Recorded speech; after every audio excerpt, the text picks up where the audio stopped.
kusii jeedaan maanta oo ah magaalada Islamabad ee caasimadda dalka Pakistan.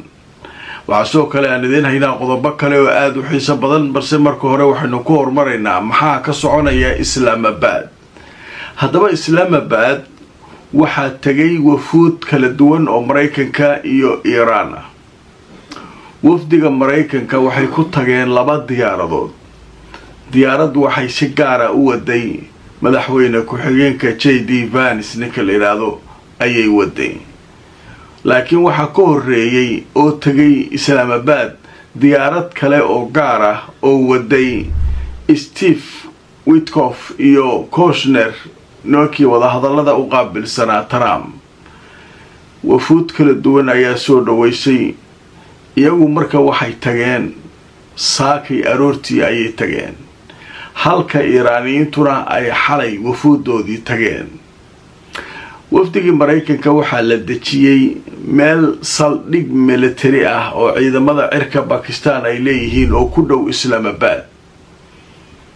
waxaa eeriyada dhan la adkeeyay, ammaanka goobtaasoo dhan aad ayaa loo adkeeyay. waxaa markaa la sheegay inay markaa halkaa ku sugan yihiin.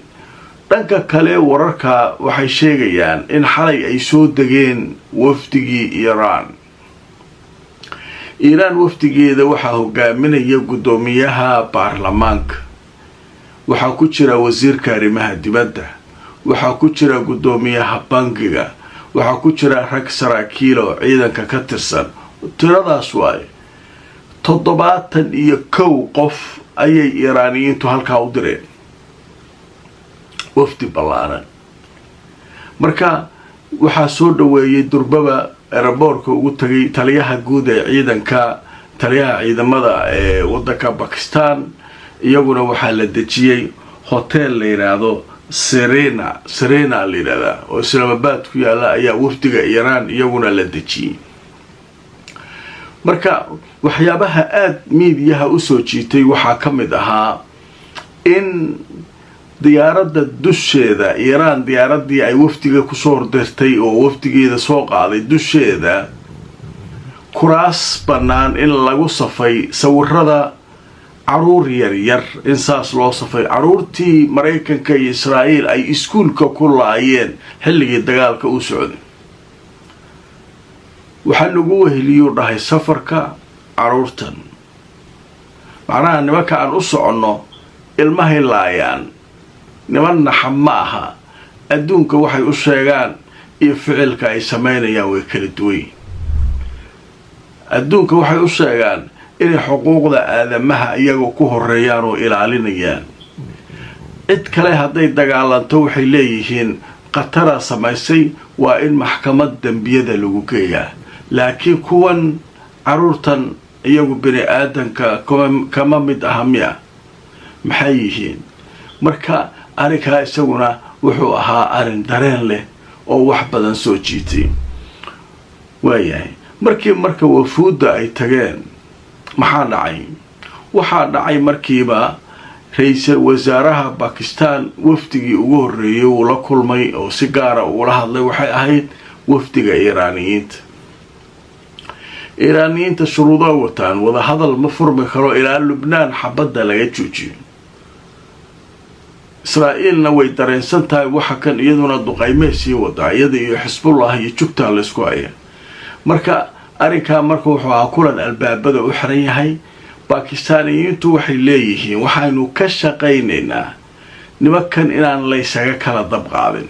awal waxaa dhici jirtay markii wada hadaladii hore Cumaana isaga dab qaadi jirtay, laakiin hadda waxay leeyihiin foolka fool mubaashar inay isu arkaan. oo macnaha waxaan ka shaqaynaynaa labada dhinacba inay foolka fool ayaga inta isu hor fariistaan oo ay maartay wax ku wada hadlaan. marka wada hadalkii Iiraaniyiinta iyo ra'iisul wasaaraha Pakistan uu dhamaaday. waxaa soo kale wada hadallo gali doona wafdida Mareykanka iyo ra'iisul wasaaraha Pakistan. wada hadalladan gooniga markay dhamaadaan ayaa waxaa jadwalkii iyo nidaamkii wada hadallada ayaa markaa la diyaarinayaa oo wada hadalladii ayaa markaa kadib waqtigii ay furmi lahaayeen ayaa la tegayaa waaba haddii ay ogolaadaan mubaashar inay wada hadlaan sida Pakistan ay rabto marka hawshaasu halkaasay marka joogtaa marka waxaa leeyahay wafdigan Mareykanka 17 saacadood ay hawada ku soo jireenoo way daalan yihiinoo iyaga laftirkooda marka madaxweyne ku xigeenka safarkiisa wuxuu qaataa 17 saacadood waaye marka warbaahinta Mareykanka gaar ahaan telefishinka CNN ayaa wuxuu qoray sheekada ku saabsan in wada hadalladan Islamabad ay maalmo qaadan doonaan macnaha maanta iyo berito iyo wax natiijo ah oo la sugayo ma jiraan u leeyahay waxay qaadan doontaa ciddata ayaam macnaha dhowr maalmood ayay arrinkani u qaadan doonaan marka sheekadaasu marka waxay noqon doontaa sheeko oo marka socon doonta marka waxa la isweydiinayaa marka wufuudan iyo shuruudahooda iyo waxooda iyagoo kala wata Israa'iil sidee marka Israa'iil waxa leeyahay marka Mareykanka laga rabaa asaga inuu joojiyo laga rabaa wada xaajoodka ma furmayo Iran ma hor fariisanayso Mareykan iyo qof kale ilaa Lubnaan xabadi ku socdo waa shardiga ugu weyn shuruudaha kale xataa waa laga tanaasuli karaa leeyahay in amwaalka ama lacagaha laga xanibay loo sii fasaxo iyo waxaas waa laga gudbi karaa laakiin midda aan laga talaabi karin oo Iran ay wadato waxay tahay maxaa ku wada hadlaynaa xabadii waaba dhacaysaa maxaa ka wada hadlaynaa xabadii waaba socotaa marka wax laga wada hadlo maba jiraan alle marka hawshaasu halkaasay maraysaa marka indhaha caalamka oo dhan waxay ku sii jeedaan maanta Islamabad maxaa ka soo bixi doona maxaa horumar la gaari doonaa dawlado waaweyn oo ka hadlaya way jiraan in maaragtay wada hadalka laga faa'iideysto lagu kala tagin waxaa ka mid ah Ruushka iyo dawladaha reer Yurub dawlado badan ayaa ka hadlaya waxay leeyihiin arrinka yaa fursadan yaa la luminin macnaha mar kale dagaal yaa lagu laabanin marka waa ina xal gaartaan Mareykan iyo maaragtay iyo Iran marka sidaasa marka hawshu u socotaa arrinkaasu halkaas ayuu marayaa wararka kale ee soo kordhay ee cajiibka ah ee saakay warbaahinta saaran waxaa ka mid ah waxaa la leeyahay Shiinaha maraakiib gantaalaha lagula dagaalamo hawada ayuu u soo cabeeyay Iran labadan toddobaad ee xabad joojinta la sheegay ay ka faa'iideysanayaan Shiinaha iyo Iran Shiinaha marka wuxuu u soo dirayaa Iran gantaalo kale oo cusub macalinka lagu tijaabinayo haddii meeshan maba lisdeyn doonee waa la isfarasaari doonaa maray ahaataba ninkan Trump la yiraahdaa wax ma qoro waxna ma akhriyo maartay dadka ma dhageysto maartay ninkan wuxuu rabo iska sameeyaa talaabooyinku rabo qaada marka nimankan marka waxay u diyaarsan yihiin haddana gantaalo kale ayaa loo keenayaa haddaba marka aan aragno wararkii ugu dambeeyay telefishinka Al Jazeera wuxuu leeyahay warar dhinaca sirdoonka Mareykanka laga helay waxay sheegayaan in shixnado gantaalaha Shiinayska ah la keenayo Iran loo soo wado haddaba wararkii ugu dambeeyay shabakada CNN ee dalka Mareykanka laga leeyahay ayaa waxay sheegteen macluumaad dhinaca sirdoonka Mareykanka laga helay in Shiinuhu uu diyaariyay inuu siiyo gantaalaha difaaca hawada oo cusub Iran inuu u diro toddobaadyada soo socda ama maalmaha soo socda inuu halkaa u diro haddaba waxaa la sheegayaa gantaalahanu inay ku jiraan kuwo lagula dagaalamo diyaaradaha noocyadooda kala duwan oo waliba lagu qaado garabka lagu qaado oo marka aan u baahnayn in maartay baabuur iyo qalab kale la saaro askarta inta loo qaybiyo ayay waxay la dagaalamayaan diyaaradaha dagaalka noocyadooda kala duwan haddii ay yihiin kuwa dagaalka ee Mareykanka marka hawshaas marka halkaas mareen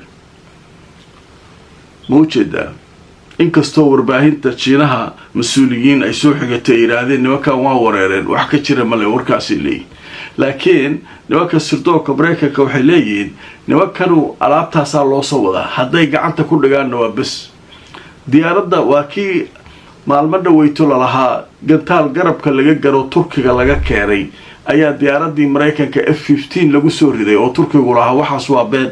hadda marka waxaa leeyahay gantaalahaas oo rasmi ahaba loo soo raray.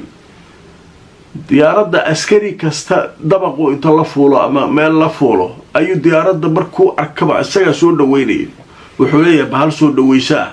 diyaaradii hawada ku jirto inta soo dhaweeyo gantaalo lagu ridaa mar cidii uu salaam waa F-16 iyo F-15 iyo waxaas waa ku daayeen. marka nimankii marka baqdintaas saasay u jaraynayaan. maraykankii waxay leeyihiin shiinayskii fursadan oo inta ka faa'iidaystay oo maaragtay dulduleeladeennii arkay waxa aan ku dagaalamayna arkay ayuu meelihii marka dulduleelada la isaga difaaci lahaa ayuu nimankan u soo wadaa. weli waxaynu ku jirnaa wararka xaaladda gobolka bariga dhexe. wakaaladda wararka Anadolu ayaa iyaduna waxay qoraysaa mas'uuliyiin Maraykana inay yiraahdeen Iiraan weli waxay haysataa kumanaan sawaariikhda balastiga ah. wixii la sheegay waa been ay yiraahdeen. warbaahinta Maraykanka Wall Street Journal iyo ayaa ka hadlay oo la soo xiganaya wasiirka gaashaandhigga Maraykanka dhawaan hadal uu sheegay waa baabi'inay kan waxaas meel iska dhigay. waa hadalkii Israa'iiliyiinta moogeen ay shalay aan sheegaynay.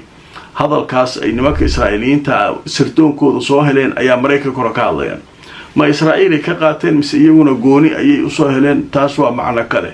laakiin iyaguna waxay leeyihiin waa ku qasaarna dagaalkii hore sababtoo ah gantaalahoodii nimankan kumanaan haystaan. kumanaan gantaalo ah ayaa weli u haray oo nimankan ay haystaan oo gacanta ugu jiraa la leeyahay. marka hawshaa iyaduna halkaasay maraysaa. waxay ka mid tahay nooc ka mid ah baqdinta iyo cabsida ay qabaan nimankan. waayahay marinka Hormuz maxaa ka soo kordhay isaga? Maraykanka waxay ku doodayaan in la furo marinka Hormuz, laakiin laba arrimood ayaaba soo kordhay hadda. Iiraan waxaa leeyahay lacagta riyaalka Iiraan lagu gudbay tir isbaara ma dhigi kartid, lacag ma qaadan kartid. tara meeshaada la fadhiya meesha annaga joogna lacag qaadanayna. midda kale warbaahinta Maraykanka waxay leeyihiin si da'iil ah oo aad u yar ayay maraakiibta xataa u gudbayaan sababtoo ah kulaha meel walba miina ku jirta. haddana kulaha waxa laga baqayaa ciidanka ilaalada kacaanka Iiraan meelihii miinada ay geliyeen inay aqoon waayeen. ma jabhad miya nimanka ilaalada kacaanka Iiraan meelay miina geliyeen markay aqoon weynayaan ma ciyaar xaafadeeda jabhad miya burcadbadeed miya niman dharo ciidan oo xadaarad laho intaasoo meesha joogay oo miinada ayaga gashaday ayaa Maraykan wuxuu ku leeyahay waxaan u malaynaynaa sida maartay tartiibta maraakiibtu marayaan ayaga laftirkooda ka shakisan meelihii miinada ay gashay. marka arikaa waxay u baahan tahay gacan in lagu siiyo kula